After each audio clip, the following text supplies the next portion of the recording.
ممانی جان، میرے پیٹ میں بہت زیادہ درد ہو رہا ہے، پلیز مجھے کچھ دے دینا۔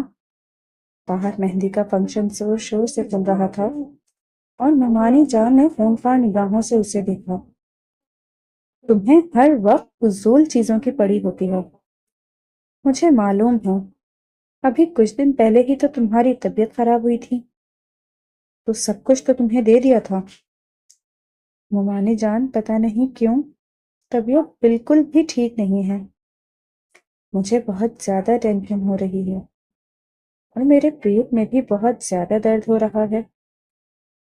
ابھی سارے مہمان بیٹھے ہیں، جا کر ان کو دیکھو، دفع ہو جاؤ۔ ممانی نے خونخوار نگاہوں سے اسے دیکھتے ہوئے کہا تو اس کی آنکھوں سے انگنت آنسو بہنے لگے۔ وہ دوڑتے ہوئے باہر آ گئی۔ اس نے دیکھا تو مہندی کا فنکشن چل رہا تھا، لیکن تکلیف کی وجہ سے وہ وہیں ایک کرسی پر بیٹھ گئی۔ جب ایک دو ملازمہ اسے لے کر اندر چلی گئیں، کہنے لگیں، بڑی بیگم صاحب نے بولا ہے کہ تم یہاں ہمارے ساتھ کام کرواؤ۔ وہ گھبرا گئی تھی، اسے کام کرنے سے کبھی کوفت نہیں ہوتی تھی، وہ سارے کام کر دیتی تھی، لیکن آج اس کی طبیعت بہت زیادہ خراب لگ رہی تھی۔ لیکن اس کے باوجود مہندی کا فنکشن ختم ہونے تک وہ سارے کام کرتی رہی۔ اب کافی رات ہو گئی تھی اور اس کے سونے کی کوئی جگہ بھی نہیں تھی۔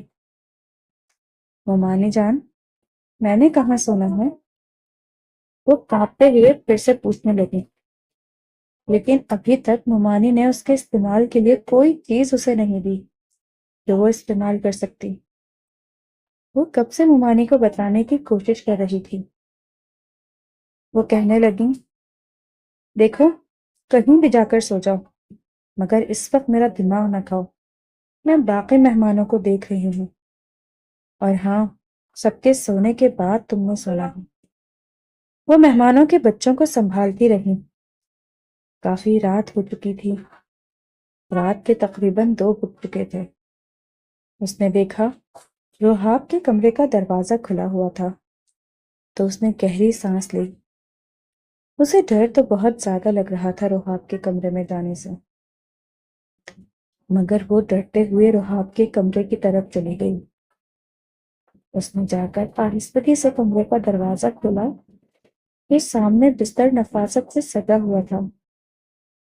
وہ جانتی تھی روحاب کی فلائٹ صبح کی ہے، تو وہ صبح صبح ہی واپس آئے گا۔ میں اگر یہاں پر سو جاؤں تو کچھ نہیں ہوگا، اور تو ممانی جان کو پتہ بھی نہیں چلنا، اور اگر ممانی جان کو پتہ چلا تو انہوں نے میری جان نکال لینی ہے۔ وہ سوچنے لگی، مگر نیند کی شدت سے اس کی حالت بہت بری ہو رہی تھی۔ وہ بنا کچھ سوچے سمجھے آ کر بیڈ پر سونے کے لیے لیٹ گئی۔ ابھی اسے سوئے ہوئے آدھا گھنٹہ ہی ہوا تھا جب ایک دم سے ممانی نے آ کر اسے جھنجھوڑا۔ تجھے یہاں کس نے بولا تھا سونے کے لیے؟ نیچے روحاب آ گیا ہے اور وہ مہمانوں سے مل کر اوپر ہی آ رہا ہے، جلدی اٹھو یہاں سے۔ ممانی کی بات سن کر فاطمہ بہت زیادہ گھبرا گئی۔ وہ ان کی تو صبح کی فلائٹ تھی نا؟ وہ کانپتی ہوئی آواز میں بولی۔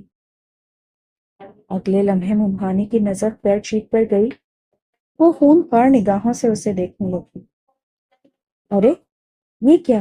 اس کی ساری بیڈ شیٹ تم نے خراب کر دی ہے۔ ممانی نے ایک زوردار تماچا اس کے منہ پر رسید کیا۔ اس کی آنکھوں سے بے ساختہ آنسو بہنے لگے۔ وہ گھبرا گئی۔ وہ ممانی، میں چینج کر دیتی ہوں۔ تجھے پتا ہے وہ اپنے کمرے میں کچھ بھی برداشت نہیں کرتا، تو نے یہ کیا کر دیا؟ دفع ہو یہاں سے، بلکہ یہ چینج کر کر جانا۔ اب آدھی رات کو میں یہ سب چینج کرتی پھروں گی کیا؟ یہ کہتے ہوئے وہ غصے میں کمرے سے باہر چلی گئی۔ اس نے جلدی سے الماری کھولی، اندر سے دوسری بیڈ شیٹ نکالی اور بیڈ پر بچھانے لگی۔ اس کے ہاتھ لرز رہے تھے کیونکہ اسے ڈر بھی بہت زیادہ لگ رہا تھا۔ جلدی سے اس نے بیڈ شیٹ بچھائی اور دوسری بیڈ شیٹ کو اس نے ہاتھ میں پکڑا ہوا تھا۔ جب ایک دم سے کمرے کا دروازہ کھلا، وہ اور بھی زیادہ ڈر گئی۔ خشک ہونٹ بھرتے ہوئے دروازے کی طرف دیکھنے لگی۔ وہ اپنا کیری بیگ گھسیٹتا ہوا اندر داخل ہوا تھا۔ سامنے کھڑی ہوئی فاطمہ کو دیکھ کر اس کے لبوں پر ایک نرم سی مسکراہٹ بکھر گئی۔ واؤ بیگم، تم تو پہلے سے ہی کمرے میں موجود ہو، اس نے نرمی سے اسے دیکھتے ہوئے مسکراتے ہوئے کہا تھا۔ اس کی بات سن کر وہ جلدی سے اپنے ہاتھوں کی انگلیاں لپکانے لگی۔ وہ چلتے ہوئے اس کے پاس آ گیا۔ کیسی ہو تم؟ یہ کہتے ہوئے ایک دم سے اس کے کندھوں سے پکڑ کر اسے اپنے گلے سے لگایا۔ اس نے کتنا یاد کیا تھا اس معصوم سے لڑکی کو۔ آج سے 5 سال پہلے وہ بالکل ایسی نہیں تھی، بلکہ 5 سال پہلے تو وہ بالکل بچی لگتی تھی، اور اس نے یہی سوچا تھا کہ وہ واپس جاتے ہی اسے طلاق دے کر اس رشتے سے آزاد کر دے گا۔ اسے یاد تھا جب اس کی پھپھو آخری سانسوں پر تھیں، تب انہوں نے اپنی بیٹی کا نکاح اس کے ساتھ کروایا تھا، اور وہ بھی اس کے بابا کو بلیک میل کرتے، ایموشنل بلیک میل کرتے۔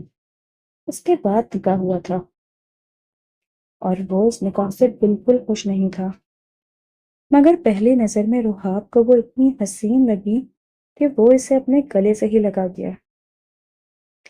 وہ ایک دم سے اس کے سینے پر ہاتھ رکھتے ہوئے اسے خود سے دور کر گئی۔ آپ یہ کیا کر رہے ہیں؟ وہ کانپتی ہوئی آواز میں کھویا ہوا۔ اگلے ہی لمحے وہ اسے دیکھنے لگا۔ اس کے ہاتھ سے بیڈ شیٹ نیچے گری تو وہ فوراً سے بیڈ شیٹ کو اٹھانے لگی، مگر وہ بیڈ شیٹ پر لگے ہوئے داغ دیکھ چکا تھا۔ ارے یہ کیا ہوا ہے؟ یہ داغ کہاں سے لگے؟ اس کی پیشانی پر پھل نمودار ہوئے۔ کہیں سے نہیں، وہ کانپتی ہوئی آواز میں گویا ہوئی۔ میں نے کیا پوچھا ہے کہ یہ سب کچھ کیا ہے؟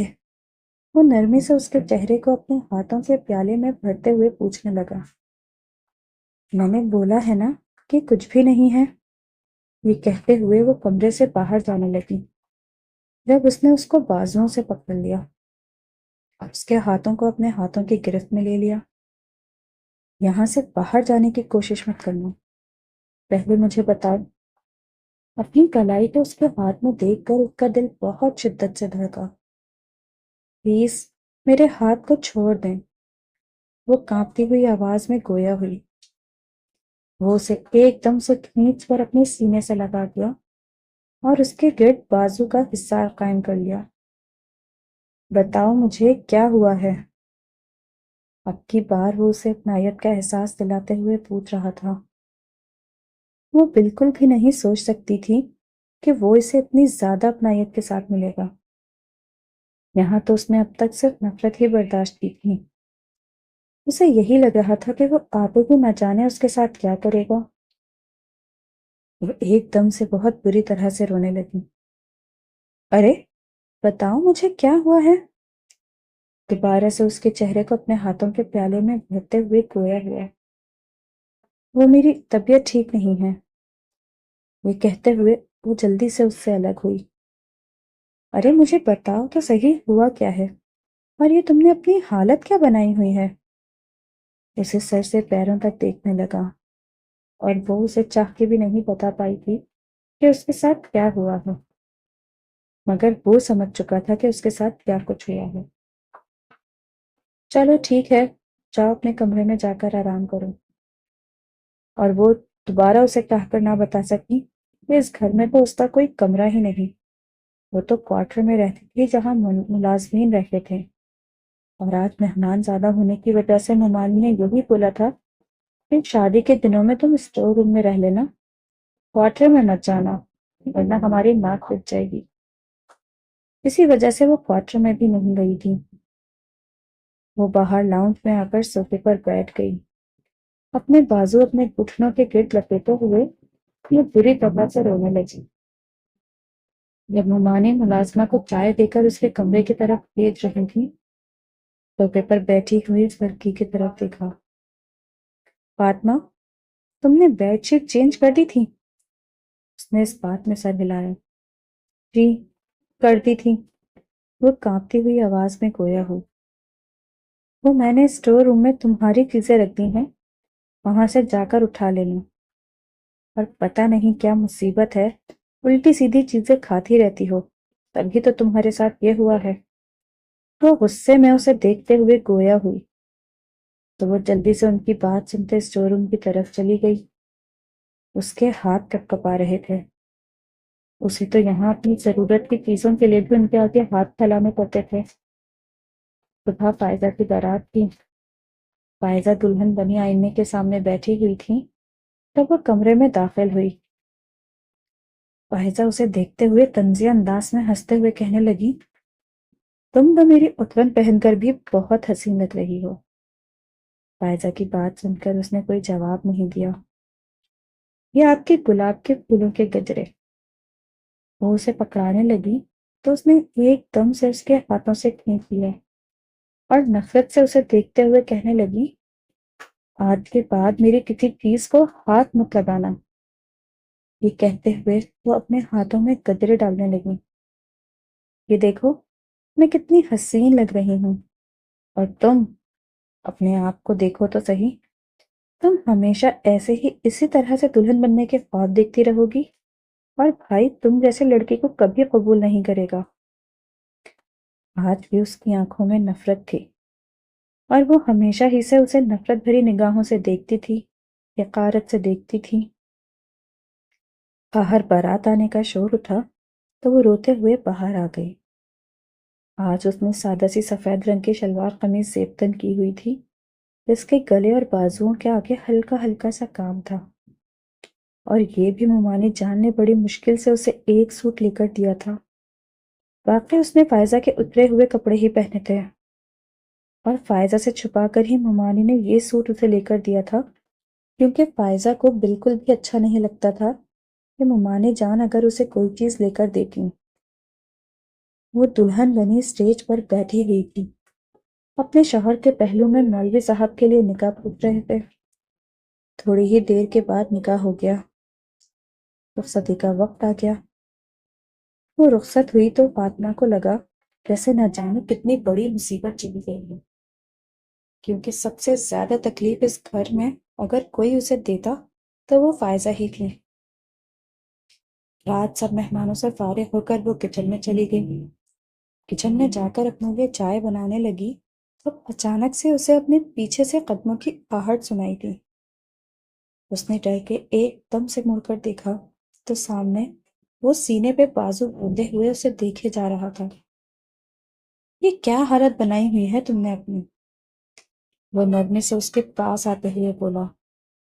روحا، وہ کانپتی ہوئی آواز میں بولی، ارے کیا ہو گیا ہے؟ پہلے تو تم اتنا زیادہ بولتی تھی، میرا دماغ کھائے رکھتی تھی، اب کیا ہوا ہے؟ اب تم کچھ بولتی کیوں نہیں ہو؟ اس کے ہاتھوں کو اپنے ہاتھوں کی گرفت میں لیتے ہوئے بولا۔ وہ بار بار کچن کے دروازے کی طرف رہی تھی۔ وہاب نے اس کی تھوڑی سے پکڑ کر اس کا چہرہ اوپر کیا۔ کیا ہوا ہے؟ دیکھو مجھے بتاؤ، تم ادھر ادھر کیا دیکھ رہی ہو؟ مجھے دیکھو۔ ویسے آج بھی تم حرکتوں سے چھوٹی بچی ہی لگتی ہو، بس اب بولتی نہیں ہو، کیوں نہیں بولتی؟ وہ نرمی سے اس کے چہرے کو ہاتھوں کے پیالے میں بھرتے ہوئے گویا ہوا۔ وہ رحاب کو اتنی حسین لگ رہی تھی کہ اسے خود پر کنٹرول کرنا مشکل لگ رہا تھا۔ میرے لیے کمرے میں چائے لیتی آنا، بہت طلب ہو رہی ہے چائے کی بھی۔ اور آگے وہ اپنی بات ادھوری چھوڑتا ہوا کمرے کی طرف چلا گیا۔ اس کا دل بہت شدت سے دھڑک رہا تھا۔ اس نے کانپتے ہوئے ہاتھوں کے ساتھ چائے کپ میں ڈالی اور کپ اٹھاتے ہوئے پہلے ننانی کے کمرے میں دے کر آئی۔ پھر جب وہ روحاب کے کمرے کی طرف گئی تو روحاب کی معنی خیز بات کو وہ اچھی طرح سمجھ چکی تھی کہ وہ جاتے جاتے اسے کیا کہہ گیا ہے، مگر اسے روحاب سے ایک انجانا سا خوف محسوس ہو رہا تھا۔ جب وہ اس گھر میں آئی تھی تو روحاب اس کا خیال رکھتا تھا، بے شک وہ اس کے نکاح میں تھی اور دونوں ہی اس نکاح سے خوش نہیں تھے، لیکن پھر بھی وہ اسے اپنی اپنائیت کا بہت احساس دلاتا۔ ڈرتے ہوئے کمرے کا دروازہ کھولتی کمرے کے اندر داخل ہوئی۔ یہ آپ کی چائے۔ اس نے سائڈ ٹیبل پر چائے رکھی اور جلدی سے اپنا دوپٹہ سیٹ کرتی ہوئی باہر کی طرف جانے لگی جب رحاب نے اس کو بازوؤں سے پکڑا۔ کدھر بھاگنے کی کوشش کر رہی ہو؟ یہ کہتے ہوئے اسے کھینچا تو وہ سیدھا اس کے سینے سے آ لگی۔ آپ یہ کیا کر رہے ہیں؟ نعمانی جان ہے گھر میں، آ جائیں گی۔ ارے کیا ہے؟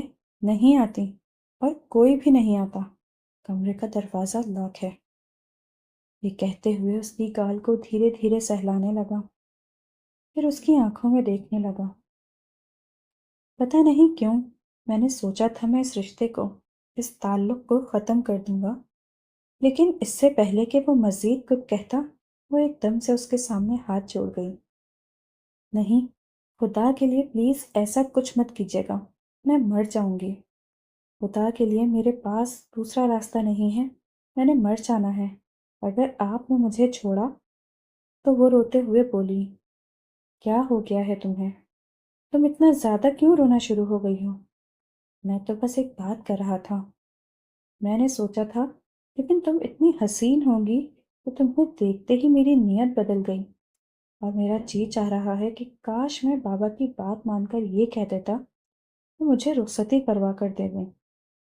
یہ کہتے ہوئے وہ ایک دم سے اس کی گردن کے اوپر جھکا، اس نے بیڈ شیٹ کو اپنے ہاتھوں میں دبوچ لیا۔ اس کی شدت کو برداشت کرتے ہوئے وہ ایک دم سے اس سے دور ہونے لگی۔ وہ جیسے جیسے اس کے قریب آ رہا تھا وہ روتے ہوئے کہنے لگی، دیکھیں میری طبیعت ٹھیک نہیں ہے، پلیز آپ مجھ سے دور رہیں۔ اور اگلے ہی لمحے اسے کل رات والی اس کی حالت یاد آئی تو وہ فوراً سے اس سے دور ہو کر کہنے لگا، سوری، تم اپنا خیال رکھو، اپنے کمرے میں جاؤ۔ وہ نگاہیں جھکائے ہوئے اس کے سامنے بیٹھی ہوئی تھی۔ مجھے بہت زیادہ ڈر لگتا ہے۔ کس چیز سے ڈر لگتا ہے؟ اسے دل چاہا کہ وہ اسے سب کچھ بتا دے کہ نعمانی کا اس کے ساتھ کیسا رویہ تھا، نعمانی نے اس کے ساتھ کیا کچھ کیا، مگر وہ چاہ کے بھی کچھ بتا نہ پائی۔ چلو ٹھیک ہے، میں اپنے کمرے میں جا رہی ہوں، یہ کہتے ہوئے اٹھی اور کوارٹر کی طرف جانے لگی۔ جب نعمانی نے اسے بلایا، سنو فاطمہ، اوپر والا کمرہ میں نے دوبارہ سیٹ کروا دیا ہے، کل سے تم وہیں پہ رہو گی، اور خبردار خبردار جو تم نے رحاب کو یہ بتانے کی کوشش کی کہ میں تمہارے ساتھ کیسا رویہ اختیار کرتی ہوں۔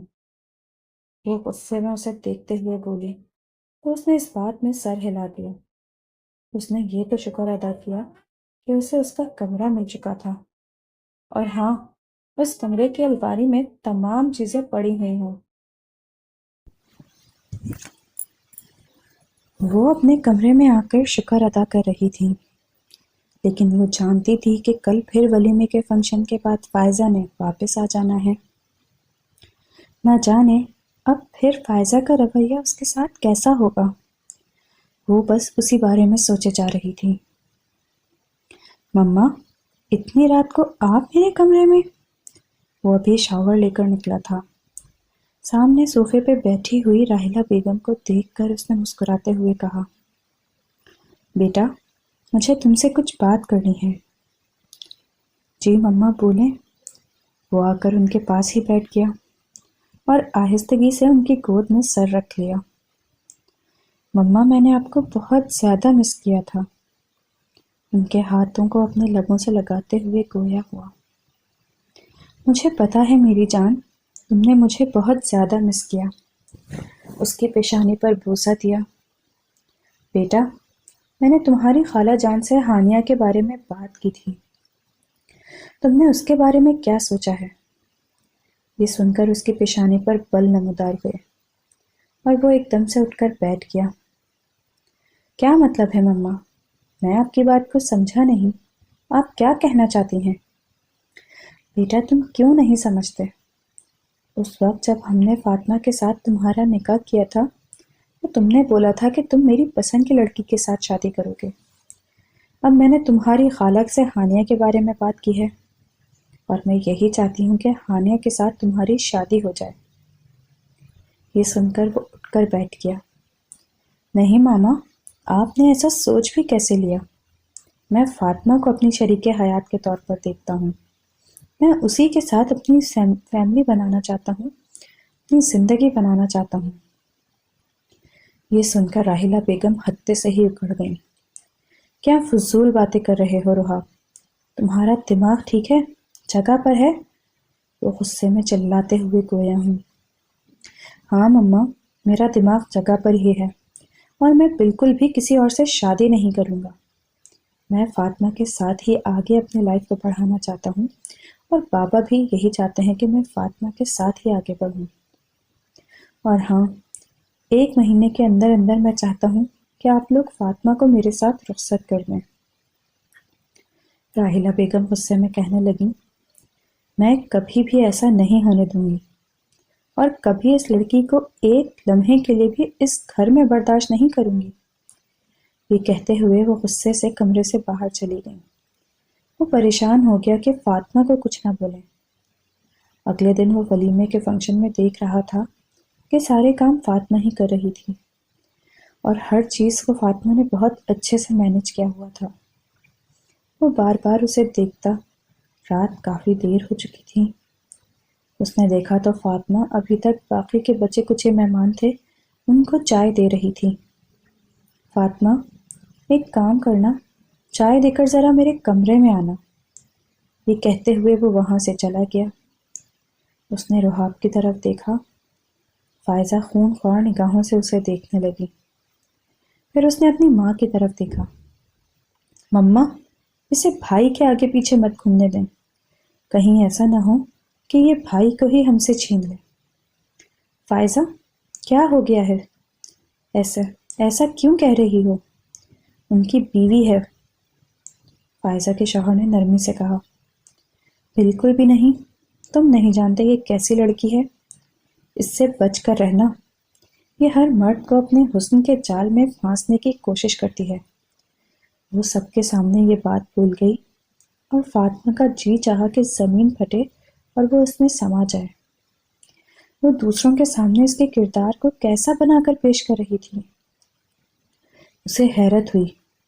وہ جلدی سے کانپتے ہوئے ہاتھوں کے ساتھ چائے والی ٹرے اٹھاتی کچن میں چلی گئی۔ اس کا پورا وجود لرزنے لگا۔ اپنے منہ پر ہاتھ رکھتے ہوئے وہ اپنے آنسو روکنے کی کوشش کرنے لگی۔ اس کی طرف دیکھتے جلدی سے وہ ساری چیزیں سمیٹنے کے بعد باہر آئی تو سب لوگ اپنے اپنے کمروں کی طرف چلے گئے تھے۔ اس نے رحاب کے کمرے کی طرف دیکھا اور اس کے کمرے میں گئی۔ آہستگی سے اس نے دروازے پر دستک دی۔ آ جاؤ۔ رحاب جانتا تھا کہ فاطمہ ہی ہوگی۔ وہ کمرے میں ٹہل رہا تھا۔ اس کے ہاتھ میں سگریٹ تھی۔ فاطمہ کو دیکھتے ہی اس نے سگریٹ ایش ٹرے میں پھینکی۔ ادھر آؤ، میرے پاس آؤ۔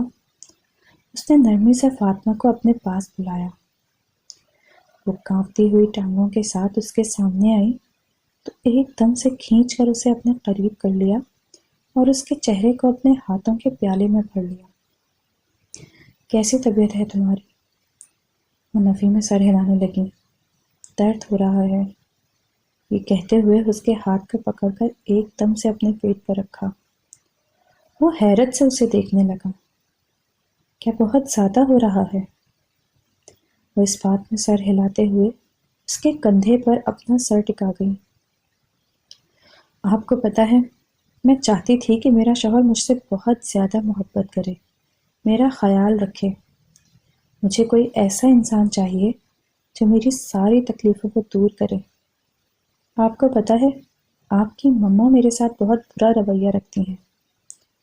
وہ روتے ہوئے اسے اپنے اوپر کیا ہوا ہر ستم بتانے لگی، اور وہ اسے دیکھنے لگا تھا۔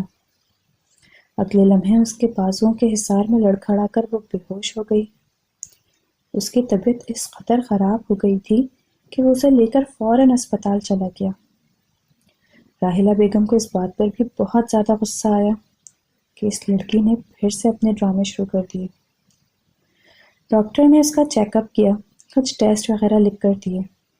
ڈاکٹر کہنے لگی، دیکھیں، ان کو شاید کچھ ایشوز ہیں، ہم ٹیسٹ وغیرہ کرتے ہیں، اس کے بعد ہی آپ کو کنفرم کریں گے۔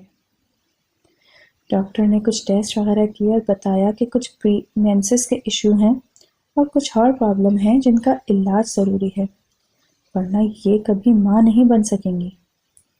یہ سن کر وہ کافی زیادہ پریشان ہو گیا۔ ٹھیک ہے، بہت شکریہ ڈاکٹر صاحبہ۔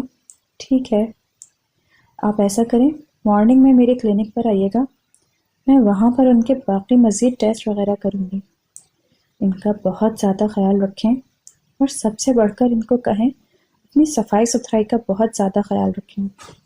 کوئی ایسی چیز نہ کھائیں جو بہت گرم ہو، اور کوئی ایسی چیز نہ کھائیں جو ان کی کنڈیشن کے لیے ٹھیک نہیں ہوتی۔ میں آپ کو کچھ احتیاطیں وغیرہ لکھ کر دیتی ہوں۔ آپ ان کے شوہر ہی ہیں نا؟ ڈاکٹر نے پھر کنفرم کرنا چاہا تو اس نے فوراً اس بات میں سر ہلایا۔ جی جی، یہ میری وائف ہیں۔ بہت اچھی بات ہے، آپ ان کا بہت زیادہ خیال رکھیں۔ شاید آپ کی ابھی ابھی ہی شادی ہوئی ہے۔ وہ نفی میں سر ہلانے لگا۔ نہیں، ابھی تک صرف ہمارا نکاح ہوا ہے۔ اچھا اچھا، تبھی میں کہوں کہ لگتی تو نہیں ہے، یہ تو بالکل ان میرڈ لگتی ہیں۔ وہ مسکرا دیا۔ جی چلیں ٹھیک ہے، میں آپ کو لکھ کر دیتی ہوں، آپ کو بہت زیادہ احتیاط کرنے کی ضرورت ہوگی۔ ڈاکٹر نے کچھ میڈیسن وغیرہ لکھ کے دیں، کچھ احتیاطی تدابیر بتائیں اور کچھ اس کی ڈائٹ وغیرہ کا پلان کر کے دیا۔ وہ کمرے میں آیا تو وہ لیٹی چھت کو گھورے جا رہی تھی۔ وہ سن چکی تھی ڈاکٹر نے جو کچھ اسے بتایا تھا۔ اسے اب اور زیادہ ڈر لگ رہا تھا۔ آپ کو ایک بات بولوں؟ اس نے وہاب کا بازو پکڑ لیا۔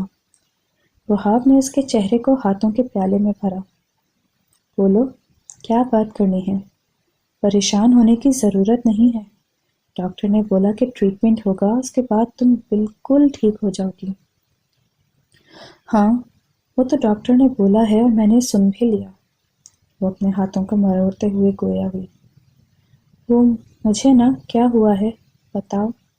اس کی پیشانی پر بل نمودار ہوئے۔ وہ آپ اس بارے میں ممانی جان کو مت بتائیے گا، ورنہ وہ مجھے آپ کی زندگی سے نکال دیں گی۔ وہ بھررائی ہوئی آواز میں گویا ہوئی۔ ارے رو کیوں رہی ہو؟ پاگل ہو گئی ہو کیا تم؟ تم میری زندگی میں شامل ہونے والی پہلی لڑکی ہو۔ تمہارے علاوہ میری زندگی میں کبھی کوئی اور نہیں آئے گی۔ تم ہی پہلی اور آخری لڑکی ہو، اور اب تو میں تمہارے علاوہ کسی اور کے بارے میں سوچ بھی نہیں سکتا۔ تمہارے پاس ہوں، تم سے دور ہوں، میں کہیں نہیں جاؤں گا۔ وہ محبت سے اسے سمجھا رہا تھا۔ وہ اس کے سینے سے لگی پھوٹ پھوٹ کر رونے لگی۔ میں نے بہت زیادہ اذیتیں اور تکلیفیں برداشت کی ہیں، لیکن مجھے لگتا ہے کہ اب کی بار میری اذیت اور تکلیفوں کا صلہ مجھے ملنے والا ہے۔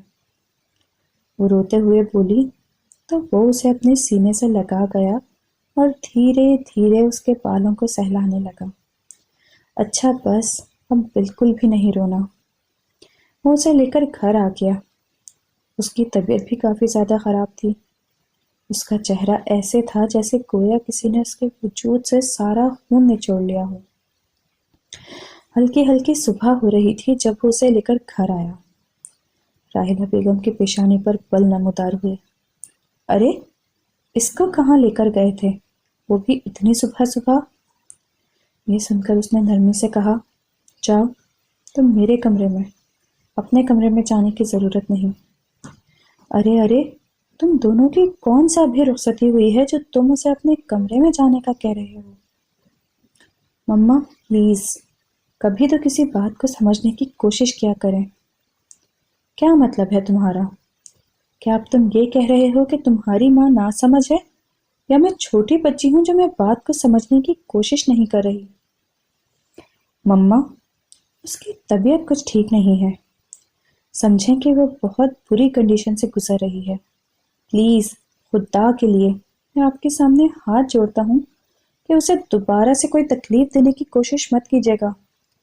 وہ میری بیوی ہے، میری ذمہ داری۔ آپ کو کیسا محسوس ہوگا اگر آپ کی بیٹی کے ساتھ کوئی ایسا کرے جو آپ نے اس کے ساتھ کیا ہے؟ اچھا، تو اب اس لڑکی نے تمہیں میرے خلاف کر دیا ہے۔ میں نے تو آج کے بعد اس لڑکی کو منہ بھی نہیں لگانا۔ یہ کہتی ہوئی وہ چلی گئیں۔ وقت گزرنے لگا۔ وہ کبھی بھی اسے نہیں بلاتی تھیں۔ وہ ہر وقت کمرے میں رہتی تھی۔ جب وہ آفس سے کام سے واپس آتا تب اس کے ساتھ تھوڑا بہت وقت گزارتا تھا۔ مما، آپ کو پتہ ہے میں نے بھابھی کی رپورٹس دیکھی تھی، فاطمہ کی۔ تمہیں پتہ ہے کیا تھا ان کو تو بہت زیادہ پرابلمس ہیں۔ ایسے تو کبھی ہمارے بھائی کی نسل آگے نہیں بڑھے گی۔ یہ سن کر ان کی پیشانی پر بل نمودار ہوئے۔ یہ تم کیا کہہ رہی ہو؟ ہاں مما، میں سچ کہہ رہی ہوں۔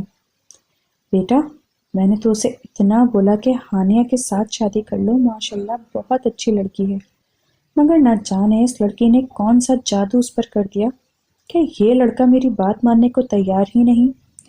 مجھے تو کچھ سمجھ بھی نہیں آ رہی کہ میں کیا کام کروں۔ مما، ایک کام کرتے ہیں نا، اس لڑکی کو اس گھر سے نکال دیتے ہیں، یا کچھ ایسا کرتے ہیں کہ یہ لڑکی خود ہی اس گھر سے چلی جائے اور ہمارا پیچھا چھوڑ دے۔ پتہ نہیں بیٹا، مجھے تو سمجھ ہی نہیں آ رہی کہ میں ایسا کیا کروں کہ یہ ہماری جان چھوڑ دے۔ وہ دونوں آپس میں باتوں میں لگی ہوئی تھی، اتنے میں فائزہ کا شوہر آ گیا۔ چلیں، اگر تمہاری باتیں ختم ہو گئی ہوں تو۔ جی جی، وہ اپنا بیگ اٹھاتی ہوئی کہنے لگی۔ چلیں ٹھیک ہے مما، اپنا بہت سارا خیال رکھیے گا، ہم چلتے ہیں۔ یہ کہتے ہوئے وہ باہر گئی۔ ویسے تم اپنی بھابھی سے اتنی زیادہ نفرت کیوں کرتی ہو؟ وہ ڈرائیونگ کرتے ہوئے گویا ہوا۔ کیا مطلب ہے نفرت کیوں کرتی ہوں؟ وہ مجھے بالکل بھی اچھی نہیں لگتی، بلکہ ایک آنکھ نہیں بھاتی۔ کیوں نہیں بھاتی؟ ارے، آپ کو اتنا زیادہ تجسس کیوں ہو رہا ہے اس کے بارے میں جاننے کا؟ کیونکہ جو تم اپنی مما سے بات کر رہی تھی، اس سے آگے وہ خاموش ہو گیا، کچھ بولا نہیں۔ کیا مطلب ہے؟ کیا بات کر رہی تھی؟ آپ ہماری باتیں سن رہے تھے؟ نہیں، ایسی بات نہیں ہے، میں تمہیں کچھ کہنا چاہتا تھا۔ کیا کہنا چاہتے تھے؟ وہ حیرت سے اسے دیکھنے لگی۔ اس نے ایک دم سے ایک سنسان جگہ پر گاڑی روک دی، اور اگلی بات جو اس کے شوہر نے بولی تھی وہ سن کر اسے ایسے لگا جیسے کسی نے اس کے وجود سے جان نکال دی ہو۔ وہ حیرت سے اسے دیکھنے لگی، نفی میں سر ہلانے لگی۔ آپ میرے ساتھ مذاق کر رہے ہیں نا؟ ایسا نہیں ہو سکتا۔ میں تمہارے ساتھ کیوں مذاق کروں گا؟ میں سچ کہہ رہا ہوں۔ آدھی رات کو اس کے پاس آیا اور پوچھا، کیسی طبیعت ہے؟ اس کے سر کو آہستگی سے اٹھا کر اپنی گود میں رکھتے ہوئے دھیرے دھیرے اس کے بالوں میں انگلیاں چلاتے ہوئے محبت بھرے لہجے میں گویا ہوا۔ وہ اپنی آنکھیں بند کیے محض اس شخص کے لمس کو محسوس کر رہی تھی۔ وہ دھیرے دھیرے اس کی پیشانی کو دبا رہا تھا۔ نہیں، کچھ بھی نہیں ہوا، بس ویسے ہی لیٹی ہوئی ہوں۔ مجھے لگتا ہے تمہاری طبیعت ٹھیک نہیں ہے، بتاؤ پین ہو رہا ہے تمہیں؟ وہ نرمی سے اس کے گالوں کو سہلاتے ہوئے گویا ہوا تو اس نے نفی میں سر ہلایا۔ اس نے اٹھ کر اپنا سر اس کے سینے پر ٹکا دیا اور وہ اس کے گرد بازوؤں کا حصار قائم کر کے اسے کھینچ کر اپنی آغوش میں بھر گیا تھا۔ پھر اس کے گردن میں اپنا چہرہ چھپاتے ہوئے اس کے ساتھ باتیں کرنے لگا۔ وہ اس کی سانسوں کی تپش کو اپنی گردن پر محسوس کرتے ہوئے ہلکا سا مسکرا دیتی۔ اگلے لمحے اس کے چہرے کو دیکھنے لگی۔ آپ کبھی مجھے چھوڑیں گے تو نہیں نا؟ وہ ایک اپنائیت اور لاڈ سے پوچھ رہی تھی۔ میں نے بولا نا، میں کبھی نہیں چھوڑوں گا، تو پھر ایسے سوال کیوں پوچھتی ہو؟ پھر بھی مجھے ڈر لگتا ہے۔ ڈرنے کی کوئی ضرورت نہیں۔ اگلے لمحے وہ فاطمہ کے چہرے کو دیکھنے لگا تھا اور ایک دم سے اس کے اور اپنے درمیان کے فاصلے ختم کرتے ہوئے اس کے قریب آ گیا اور بالکل اس کے اوپر جھک کر اپنے لب اس کی گردن پر رکھ دیے۔ وہ حیرت سے اسے دیکھنے لگی۔ پلیز پیچھے ہٹ جائیں، آپ کیا کر رہے ہیں؟ اس نے رحاب کے سینے پر ہاتھ رکھتے ہوئے اسے خود سے دور کرنا چاہا تھا۔ آج میں اپنے اور تمہارے درمیان کے تمام تر فاصلے ختم کرنا چاہتا ہوں۔ رحاب کی سانسوں کی تپش اسے اپنے چہرے پر محسوس ہوئی اور وہ اسے خود سے دور کرنے کی کوششیں کرنے لگی، مگر وہ اس کے ہاتھوں کی انگلیوں میں اپنی انگلیاں پیوست کرتا ہوا بالکل اسے اپنے قریب کر گیا اور اس کے کان میں میٹھی میٹھی سرگوشیاں کرنے لگا۔ جیسے جیسے وقت گزرتا گیا وہ اس کی محبت میں بھیگتی چلی گئی. پھر پوری رات یوں ہی اس نے گزار دی. اگلے سب اس کے سینے پر سر رکھے ہوئے سو رہی تھی اور اپنے وجود پر اس کی چلتی ہوئی انگلیوں کو محسوس کر کے وہ ایک دم سے اٹھی تو رحاب مسکراتے ہوئے اس کے چہرے پر ہاتھ پھیر رہا تھا. رحاب، یہ آپ کیا کر رہے ہیں؟ وہ کانپتی ہوئی آواز میں گویا ہوئی تو رحاب نے مسکراتے ہوئے اس کے ہاتھوں کو اپنی ہاتھوں کے گرفت میں لیتے ہوئے اپنے لبوں سے لگا لیا. کچھ بھی تو نہیں کر رہا. یہ کہتے ہوئے وہ بالکل اس کے قریب ہوا. ایک دم سے اس کی پیشانی سے پیشانی ٹکا گیا. وہ بھی مسکراتے ہوئے اپنا سر رحاب کے سینے میں چھپا گئی. فائزہ، کیا ہو گیا ہے؟ پاگل ہو گئی ہو کیا؟ رات سے تم روئے جا رہی ہو.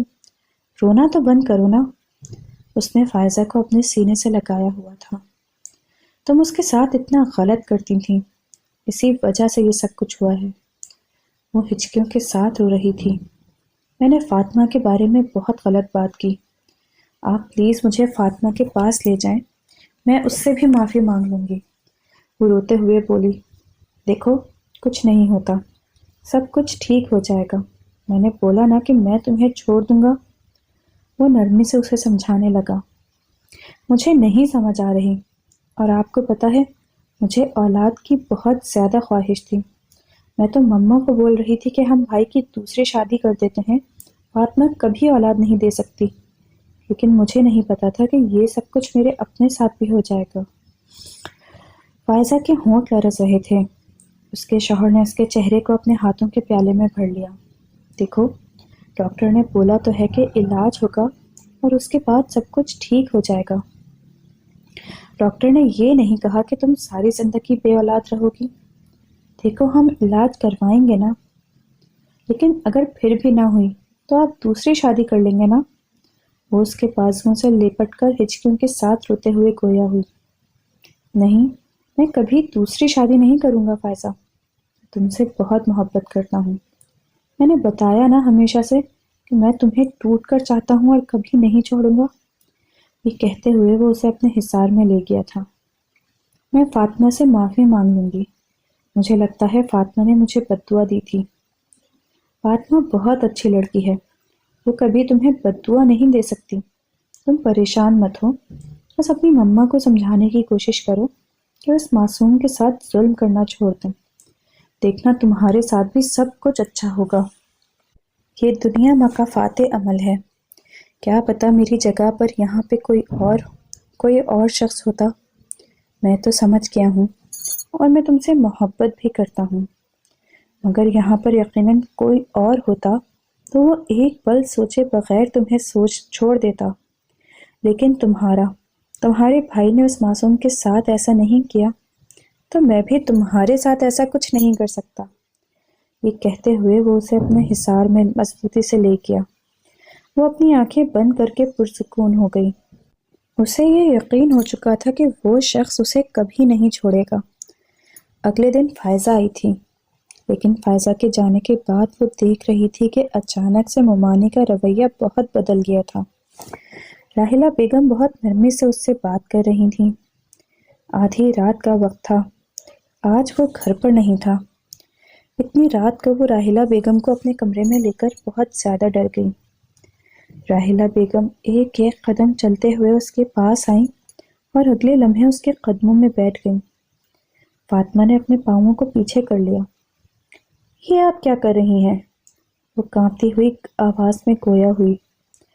فاطمہ بیٹا، میں نے تمہارے ساتھ بہت غلط کیا. میں نے جو ظلم کیا، جو زیادتی کی، مجھے معاف کر دو. میں نہیں چاہتی کہ وہ سب کچھ میری بیٹی کو برداشت کرنا پڑے. پلیز مجھے معاف کر دو. وہ روتے ہوئے بول رہی تھی. ارے ممانی، آپ یہ کیا کر رہی ہیں؟ وہ ڈرتے ہوئے ان سے پوچھنے لگی. بیٹا، تمہیں معلوم ہے جو مسئلہ تمہارے ساتھ ہے وہی میری بیٹی کے ساتھ بھی ہے، اور مجھے ڈر لگ رہا ہے کہ میں تمہارے ساتھ غلط کرتی تھی، تمہیں برا بھلا کہتی تھی، اور اب وہ سب کچھ میری اپنی ہی بیٹی کے ساتھ ہو رہا ہے. ممانی، آپ پلیز رونا بند کریں، اللہ بہتر کریں گے.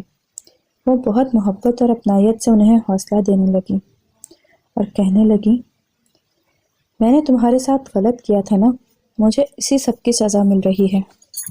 نہیں ممانی، ایسا کچھ بھی نہیں ہوگا بیٹا، میں تمہاری ہر خواہش پوری کروں گی، میں دھوم دھام سے تمہیں اپنے بیٹے کی دلہن بناؤں گی، لیکن پلیز میری بیٹی کو بد دعا مت دینا۔ ممانی جان، میں نے پہلے بھی کبھی فائزہ آپی کو بد دعا نہیں دی اور نہ ہی انہیں کبھی بد دعا دوں گی، آپ پریشان مت ہوں۔ وہ نرمی سے انہیں سمجھانے لگی، بیٹا تم بہت اچھی ہو۔ وہ اس کے ہاتھوں کو پکڑ کر اپنے لبوں سے لگا گئیں۔ اس کے بعد ان کا رویہ ایک دم سے فاطمہ کے ساتھ بدل گیا، گویا انہیں احساس ہو گیا تھا۔ انہوں نے اپنے بیٹے کو بولا کہ وہ تمہیں بیاہ کر تمہیں اس کے ساتھ رخصت کر کے رہیں گی اور دلہن بنا کر تمہارے کمرے میں خود لے کر جائیں گی۔ وقت گزرنے لگا اور بالآخر وہ دن بھی آ گیا جب وہ دلہن بنی اس کے کمرے میں بیٹھی ہوئی تھی اور وہ حیرت سے اسے دیکھے جا رہا تھا۔ اس کے لبوں پہ مسکراہٹ بکھری ہوئی تھی۔ وہ کہنے لگی، ویسے مجھے بالکل عجیب سا لگ رہا ہے کہ اتنی جلدی ممانی جان کیسے بدل گئیں۔ یہ بس میرا اور میرے بہنوں ہی کا پلان تھا، چھوٹے سے پلان کی وجہ سے دیکھو سب کچھ کتنا بدل گیا ہے۔ کیا مطلب؟ فائزہ آپی سے آپ لوگوں نے جھوٹ بولا تھا؟ وہ اس کی آنکھوں میں دیکھتے ہوئے گویا ہوئی، اور اتنا بڑا جھوٹ؟ وہ کیا ہے نا، فائزہ اور مما سے جب تک ہم جھوٹ نہ بولتے تب تک وہ کبھی سیدھے راستے پر نہیں آ سکتی تھی۔ اگر چھوٹا سا جھوٹ کسی کو سیدھے راستے پر ڈال دے تو اتنا جھوٹ بولنے میں پھر کوئی برائی تو نہیں نا۔ وہ نرمی سے اسے سمجھانے لگا، اور ویسے بھی اب ان کے پاس گڈ نیوز ہے تو ہمارے پاس بھی ہونی چاہیے۔ یہ کہتے ہوئے مسکراتے ہوئے کھینچ کر وہ اسے اپنے بازوؤں کے حصار میں لے گیا۔ وہ اب بھی ڈر رہی تھی، اس کا دل بہت شدت سے دھڑکنے لگا اس شخص کی قربت میں، لیکن اب بھلا وہ کہاں اس سے دور رہنے والا تھا۔ وہ اس پر اپنی محبت نچھاور کرنے لگا۔ سب کچھ ٹھیک ہو گیا تھا اور شادی کے کچھ وقت بعد ہی اللہ نے ان کی دعاؤں کو قبول کر لیا، اور اسے جب معلوم ہوا کہ وہ ماں بننے والی ہے تو اس کے پاؤں زمین پر ہی نہیں لگ رہے تھے۔ راحیلہ بیگم بھی اس کا بہت خیال رکھتی تھی۔ اس نے تو کبھی زندگی میں اتنی محبت محسوس ہی نہیں کی تھی جتنی اب روز گھر والے اسے محبت دینے لگے تھے۔